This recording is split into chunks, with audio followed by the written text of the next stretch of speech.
안녕하십니까. 오세아니아 위클리 이번 주 순서 시작합니다. 뉴질랜드 전국 규모의 슈퍼마켓 웨어하우스가 900여 명의 직원을 해고할 것으로 알려졌습니다.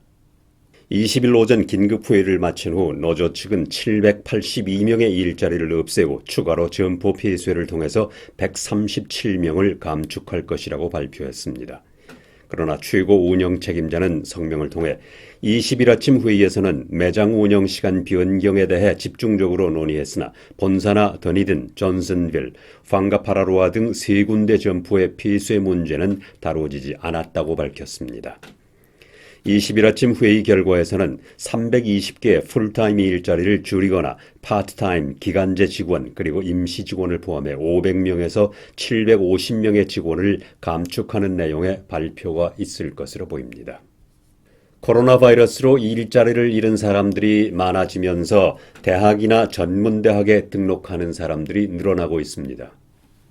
빅토리아 대학과 마누카우 기술전문대학은 코로나 바이러스의 영향으로 평소보다 수백 명의 등록자가 늘어났다고 밝혔습니다.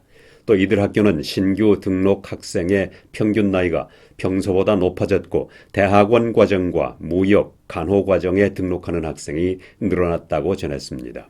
빅토리아 대학 측은 평소보다 중년층의 등록자가 700명 정도 늘어났다고 말하고 이는 작년의 2배에 가까운 것이라고 밝혔습니다. 빅토리아 대학은 550명의 학생들이 코로나 바이러스로 인한 대학 장학금을 받았다고 말하고 역사적으로 실업률이 증가할 때마다 대학 등록률도 높아진다고 전했습니다. 에어 뉴질랜드는 온라인으로 크레디트를 사용할 수 있는 앱을 만들었다고 밝히고 비행 스케줄 등을 전화를 통해 오랜 시간 통화하거나 기다릴 필요가 없다고 말했습니다. 코로나 바이러스가 번지기 전에 에어 뉴질랜드의 항공권을 산 고객이 수천 명에 달하고 있는데 이들은 지금까지 크레디트를 처리하기 위해 항공사와 접촉하는 데 많은 어려움을 겪어왔습니다. 에어 뉴질랜드는 이번에 개발된 앱으로 크레디트를 가지고 있는 30만 명이 스스로 처리할 수 있다며 지금까지 시스템에 접근하는 데 어려움을 겪은 고객들에게 사과한다고 말했습니다. 에어 뉴질랜드는 고객들이 크레디트를 사용할 수 있는 기간을 내년 12월 31일까지로 연장하고 예약한 다음 1년 후까지 여행을 할 수 있도록 조치했다고 밝혔습니다. 화산 폭발 16시간 전에 경보를 발령할 수 있는 새로운 시스템이 작동에 들어갈 것으로 알려졌습니다.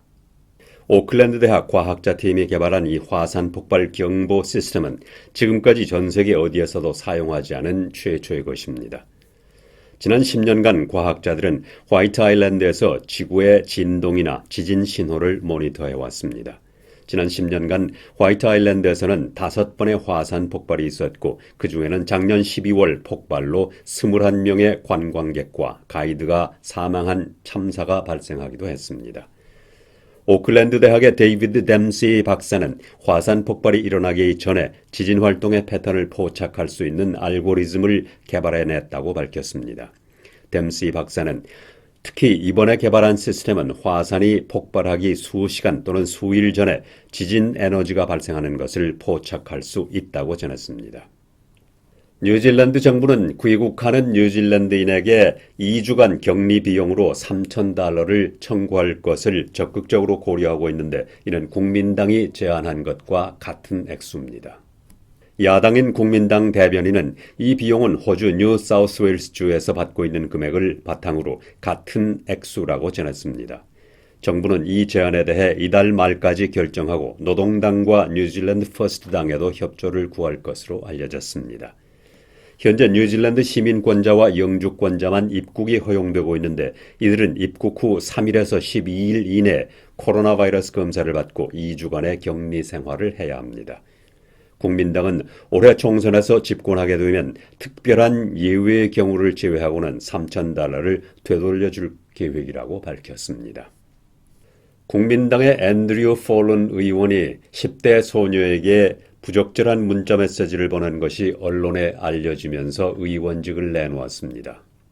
국민당의 주디스 콜린스 지도자는 폴룬이 포르노 사진을 10대 소녀에게 보낸 것 외에 2명의 여성이 더 있다며 경찰이 조사 결과를 밝힐 것이라고 말했습니다.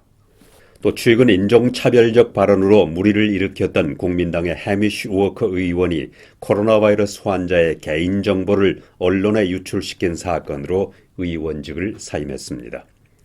국민당의 토드 밀러는 자신의 지도자직을 내놓아 주디스 콜린스가 새로운 지도자로 선출되자 토드 밀러를 지지해오던 니키 케이 의원과 에미 애덤스 의원이 사임하는 등 국민당 내부의 진통이 계속되고 있습니다.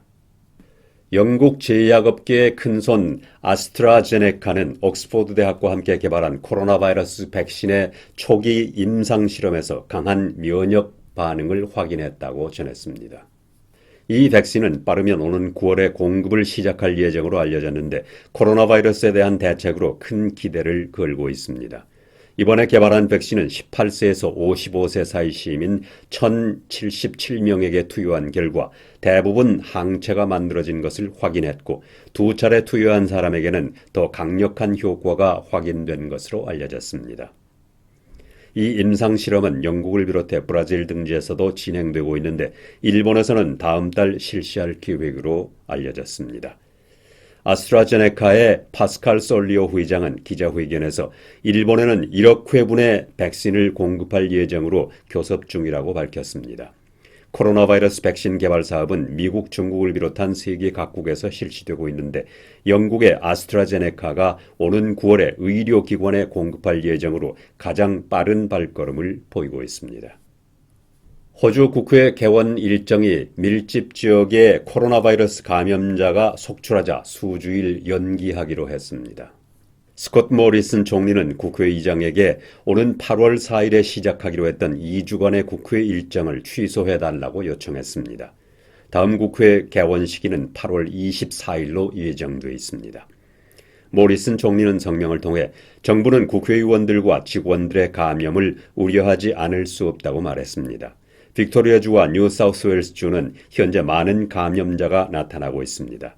지난 주말에는 뉴사우스웨일스에서는 15명, 빅토리아주에서는 217명의 신규 감염자가 나타난 바 있습니다. 뉴사우스웨일스주와 빅토리아주는 코로나 바이러스의 감염을 막기 위해 주 경계를 폐쇄했습니다. 알버리와 우어동가는 평소 머레이 리버를 경계로 삼아왔으나 지금은 경찰의 검문소를 경계로 나누어져 주민들이 이 경계를 넘어갈 때는 허가를 받아야 합니다. 또 가족들도 서로 이산가족이 되고 그 결과 비즈니스도 어려움을 겪고 있습니다. 이 록다운 사태는 앞으로 수주일간 계속될 것으로 보입니다. 일본의 아사히 신문사는 관광 진흥 정책인 Go to Travel을 22일부터 실시하는 문제에 대해서 전화 여론조사를 실시한 결과 74%의 응답자가 반대했고 19%가 찬성한 것으로 나타났습니다. 개시 시기와 대상 지역을 결정하기까지 아베 정권의 대응책에 대해서도 74%가 평가하지 않는다고 답했습니다. 이번 여론조사 결과를 남녀별로 보면 남성은 찬성 24%, 반대 70%, 여성은 찬성 14%, 반대 77%로 여성의 반대가 더 많았습니다. 또 도쿄도민과 도쿄로 여행을 오는 것은 이번 관광 지원 대상에서 제외된 데 대해 도쿄도민은 찬성 21%, 반대 72%로 나타났습니다. 아베 내각의 지지율은 33%, 지지하지 않는다는 응답은 50%로 지난 6월 조사 때보다 다소 지지율이 올라갔습니다. 이어서 미국의 소리 뉴스를 전해드리겠습니다. 한국 내 북한 인권단체들이 한국 정부의 사무검사 시행 결정을 규탄하는 서한을 유엔과 유럽연합 등에 보냈습니다. 미국의 인권 전문가들은 한국 정부가 대북 전단을 보낸 탈북민 단체 두 곳의 법인 설립 허가를 취소한 데 대해 북한 정권의 요구에 굴복한 조치로 한국의 민주주의 전통을 크게 훼손한 결정이라고 비판했습니다. 조상진 기자입니다. 전환기 정의 워킹그룹과 북한 인권시민연합 등 한국의 대북인권 관련 21개 단체는 19일 유엔 북한인권특별보고관과 유럽연합, 각국 외교 관계자들에게 한국 통일부의 비영리 등록법인 사무검사 방침을 규탄하는 공동 서한을 발송했습니다. 이들 단체들은 서한에서 북한 인권단체들과 탈북민들의 목소리를 억제하려는 한국 정부를 예의주시해야 한다며 최근 한국 정부가 북한 인권단체들에게 하려는 일련의 조치는 우려할 통제 조치의 시작이라고 주장했습니다. 그러면서 한국 정부가 이러한 시도를 철회할 수 있도록 국제사회가 나서줄 것을 요청했습니다. 정부가 이제 북한에서 문제 제기를 한 전단 2군데를 취소를 한 이후에 거기서 그치지 않고 북한 인권단체들을 다 침묵 또는 정부에 협조하도록 하라는 그런 이제 압박을 하고 있는 그런 분위기가 자꾸 만들어주니까 이렇게 있을 수가 없다. 그래서 이제 국제사회로 알려서 이 문제를 예의주시해 해달라. 국제사회가 일종의 경고음을 내달라. 이런 요청의 취지였고요. 앞서 지난 16일 한국통일부는 최근 탈북민 단체의 대북전단 살포를 계기로 이달 말부터 소관 비영리 등록법인에 대한 사무검사를 시행한다며 북한 인권과 정착 지원 분야의 등록법인 95곳 가운데 매년 제출해야 하는 운영 실적을 보고하지 않은 곳이나 내용이 불충분하거나 추가적 사실 확인이 필요한 곳 등 25개 법인을 추려 1차로 사무검사를 진행할 방침이라고 밝혔습니다. 이와 관련해 통일부 당국자는 대북전단 문제가 북한 관련 민간단체들에 대한 사무검사 계획의 계기가 된 것은 맞다면서도 강제 수사권이 없는 해당 단체의 협조를 전제로 한 행정행위라고 설명했습니다. 최근 이 같은 한국 정부의 이딴 대북 인권단체 관련 조치에 대해 미국 정부에서 북한 인권 문제를 전담했던 전직 관리와 미국의 인권 전문가들은 한국 정부가 정책 결정 시 지켜야 할 원칙과 민주주의 가치를 모두 위반했다고 지적했습니다. 로버트 킹 전 국무부 북한 인권 특사는 한국 정부가 대북 전단 풍선을 금지하겠다고 신속히 발표한 것은 한국이 그저 북한의 요구에 굴복한 것처럼 보인다고 비판했습니다. 한국 정부의 결정이 김여정 북한 노동당 제1부부장의 담화 이후 이어진 점에 주목하면서 북한이 무엇을 요구하든 들어준다는 인상을 주고 아부하는 방식으로 대응한다면 북한을 효과적으로 상대할 수 없다고 지적했습니다. 그레그 스칼라튜 미국 북한인권위원회 사무총장도 한국 정부의 최근 결정을 재앙적이라고 비판하면서 한국 정부가 북한 지도부를 달래기 위해 김정은 정권의 비판적인 탈북민 운동가들에게 재갈을 물리고 있다는 사실을 분명히 보여준 것이라고 규탄했습니다. 그러면서 한국은 지난 20여 년 동안 경제 강국이자 민주주의 국가로 세계의 롤모델로 높게 평가돼 왔지만 모두가 알던 민주주의 국가가 맞는지 의문을 제기하게 하는 조치를 최근 잇따라 취하고 있다고 지적했습니다. 수전 숄티 미국 북한 자유연합 대표는 문재인 한국 대통령이 남북한 사람들보다 김씨 독재 정권을 더 염려하고 지지하는 것을 보여주는 예라고 강하게 비판했습니다. 이어 한국 정부가 탈북민들의 표현의 자유를 훼손하고 자유민주주의를 서서히 무너뜨리고 있으며 한국 헌법과 국제협정들도 위반하고 있다고 지적했습니다. BOA 뉴스 조상진입니다. 오세아니아 위클리 이번 주 순서를 마칩니다. 다음 주에 뵙겠습니다. 감사합니다.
Oh,